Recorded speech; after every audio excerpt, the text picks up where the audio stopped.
এইখানে যাতে কোনো ধরনের দলীয় ইতিহাস পরিণত না হয়, এটা খুবই ঝুঁকির মধ্যে এই জাদুঘরটা। পরিচিত মুখগুলো এখানে বারবার এসেছে। আমরা জাদুঘরের যে দায়িত্বে আছেন বর্তমানে তাদেরকে আমরা এটা বলেছি আমাদের অবজারভেশনগুলো যাতে এটা আরো বিস্তৃত করা হয়। এইখানে যাতে কোনো ধরনের দলীয় ইতিহাস পরিণত না হয়, এটা একটা প্রকৃত ইতিহাস চর্চার জায়গা এবং একটা জাতীয় ইতিহাসের কেন্দ্রে যাতে আমরা এটাকে রাখতে পারি। কারণ আমরা এর আগে দেখেছি, এর আগের সময়গুলোতে মুক্তিযুদ্ধের ইতিহাস নিয়েও এটা হয়েছে, দলীয়করণ হয়েছে, একদল আসছে, পাঠ্যপুস্তক পাল্টে গিয়েছে, ইতিহাস পাল্টে গিয়েছে। আমরা চাই জুলাই গণ অভ্যুত্থান সম্পর্কিত যে কোনো ইতিহাস বক্তব্য জাদুঘর সেটা যাতে একটা জাতীয় চরিত্র থাকে, যাতে সেটাকে সবাই ধারণ করতে পারে এবং প্রকৃত সত্যটাই সেখানে আসে।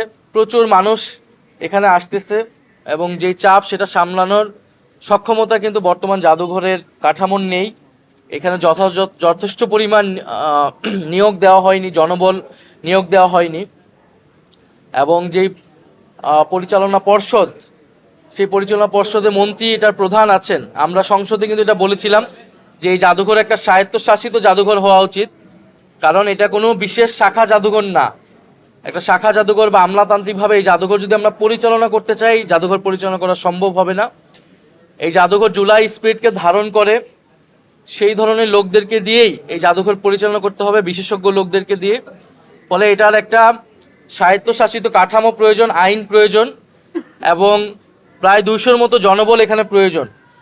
তো এখন পর্যন্ত 15 থেকে 20 জন আছে এবং তারা ভলেন্টিয়ার দিয়ে আপাতত চালাচ্ছে। তো এইভাবে কিন্তু এটা খুবই ঝুঁকির মধ্যে এই জাদুঘরটা, নিরাপত্তাহীনতা এবং ঝুঁকির মধ্যে এই জাদুঘরটা আছে। ফলে আমরা সরকারকে দ্রুত আহ্বান জানাবো যে জাদুঘরটা যদি সঠিকভাবে পরিচালনা করতে চাই, মানুষের জন্য দেখার ব্যবস্থা করতে চাই, তাহলে এটা দ্রুত সময়ের মধ্যে এটা জনবল নিয়োগ দিতে হবে, তারা যাতে এটা দেয় এবং এটা যাতে একটা স্বায়ত্তশাসিত জাদুঘর হিসেবে প্রতিষ্ঠা পায়, সেটা সেই অনুযায়ী আইন সংশোধিত হয় এবং জাদুঘরে যারা শুরু থেকে অক্লান্ত পরিশ্রম করেছে, এখানে বিভিন্ন শিক্ষার্থী, বিভিন্ন গবেষক, বিভিন্ন দলমতের মানুষরা কিন্তু ছিল, একটা